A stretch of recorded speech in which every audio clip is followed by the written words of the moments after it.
And now we don't know which direction they're going to go in. Maybe they'll hire Bobby Slowik, the Texans offensive coordinator. Oh, no, wait.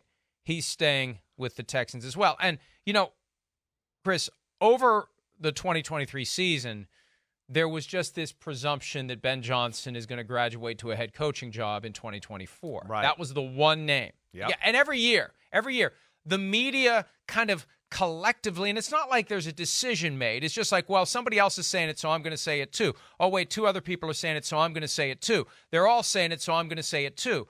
There's a guy every year that is that guy, and Ben Johnson was that guy this year. Now, next year, like you said, Jared Goff gets injured or the Lions regress at all. Dan Campbell said after the game on Sunday it's going to be twice as hard to get back to where we got this year because everybody's going to be coming after us with everything they got. They're now a measuring stick team for the first time in 60 years, basically.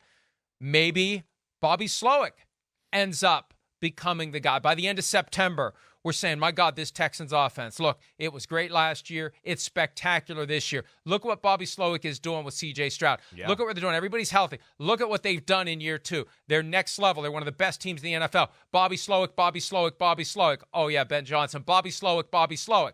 Now, he's going to be the guy potentially that Ben Johnson was this year. It's an example of how the window can start to close because it's going to open potentially more widely for Slowik, who wasn't on anyone's radar screen for most of the season. Yep.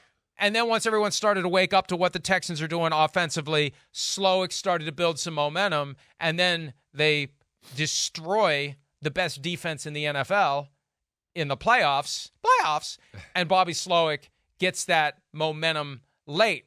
So he's staying put. That helps the Texans. No one really had this overwhelming expectation he was going to leave. Yes. It would have been one of those, oh, man, this sucks, and let's just hope C.J. Stroud can work with the next coordinator. But now that's great for the Texans, and it's great for Bobby Slowik because next year he's going to be what Ben Johnson was this year. The question was and will be, can Ben Johnson be next year what he was this year? Right. Yeah, I mean, Bobby Slowik, like you're saying, he seems to be next, right? And, of course, he's got some things about him, again, that make him a hot button, everybody wants type of guy. Offense, groom the young quarterback, obviously was part of the evaluation process and drafting the quarterback, what they did offensively, the game plans, all of that, let alone he's from the Shanahan tree, and we're seeing everybody from the Shanahan tree kick ass wherever they go. So those things everybody looks at and goes, damn, I like that guy. But like you say, with same type of thing, this is really, to me, Ben Johnson a year ago, kind of how you're explaining it. I think this is one where Bobby Slowik is a head coach in the NFL. I don't doubt that one bit. I know that from the people out there with the 49ers and the respect Shanahan has for him and everything there, right? He has those capabilities. But I think like last year with Ben Johnson, he looks at it and goes, wait, this is my first year being an offensive coordinator. This is the first year I actually called the plays, right?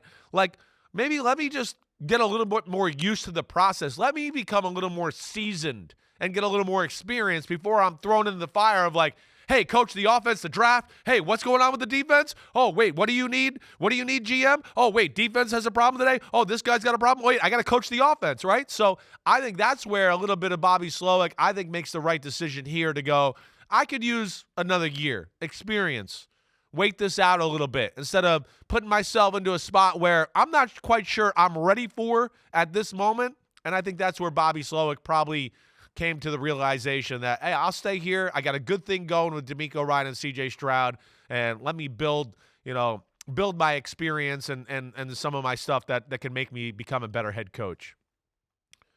I have yet to see any tweets from Shefty that the asking price for Bobby Slowik has scared any teams away. So in this case, maybe it is better aligned with what you're saying is the reality for Bobby Slowik sticking around. And look, here's something that occurred to me while you were saying what you just said. Having a great quarterback makes you look like a great coach. No doubt about it. Dick Vermeil's commented his Hall of Fame induction ceremony. I became a hell of a lot better coach once I got Marshall Faulk. Great players make coaches look great. And C.J. Stroud, look at the difference. And who knows? It's chicken and the egg. Is it coaching? Is it the player? C.J. Stroud has put Bobby Slowik on the map. How much of Stroud's performance last year was Slowik? How much of Slowik's performance last year was Stroud? Go to Carolina. How much of Bryce Young's performance was coaching? How much of the coaching was a result of Bryce Young not performing to the level that people thought? We don't know, and we won't know. But the bottom line is you get a special talent like C.J. Stroud, yeah, that's right. and it's a lot easier to stand out as a great coach. Yeah, agreed. C.J. Stroud could be good in any offense. But with the right offense, right, and the right offensive coordinator, he becomes, is he the best quarterback in football? Is he like top 3? Like that, and that's where I think it all just came to a pinnacle. Player that's really good can do anything, but player that's really good in a system that's really good that fits his skill set, that's when it's watch out time. That's when it's like, okay, whoa, the rookie might be the MVP of football. And that's what I think we got working here. The stars align for everything to be the right way there. And you're right. I mean, there's not a ton of risk right now as I look at it for Bobby Slowik to go, ooh, he'll fall off earth next year, right? I don't expect C.J. Stroud to go anywhere but up.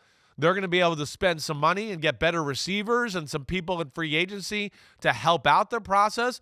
Bobby Slowik, with another year of C.J. Stroud, is going to be able to expand the offense and do more with him there. So, yeah, I think the future's bright, But like you said, it's a dicey decision nonetheless. Sometimes you only get 1 or 2 chances to get the head coaching job. I think he's looking at it going, wait, I got to pick the right one. I don't know if I'm ready yet, and I might only get 1 chance, and I want to make sure it works the right way. So we'll see where this all goes, but good for Bobby Slowik making a decision he's comfortable with. And unlike great players who are drafted to their teams, coaches get to choose where they go. We were talking about Steve Spagnuolo a couple of days ago and what a masterful job he's done with the Chiefs' defense. The window hasn't reopened on him to be a head coach, in part because his time with the Rams was disastrous. Right. How much of that was him? How much of it was the fact that the Rams front office possibly was a dysfunctional mess at the time, right, and he couldn't have won no matter what he did? So that's why it's important when you get to choose. And there's a lot of forces in your life. Like that paycheck is hard to deny. Whatever the money, it's better than what you're getting.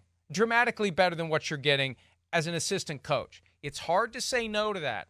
Guaranteed on a 4 or a 5-year contract. It is hard to resist. And you're taking a leap of faith. You're betting on yourself that it's still going to be there a year from now. And the other thing that it does to help the Texans, this gives them, same as the Lions, it gives them more time to prepare and groom if it's somebody internally.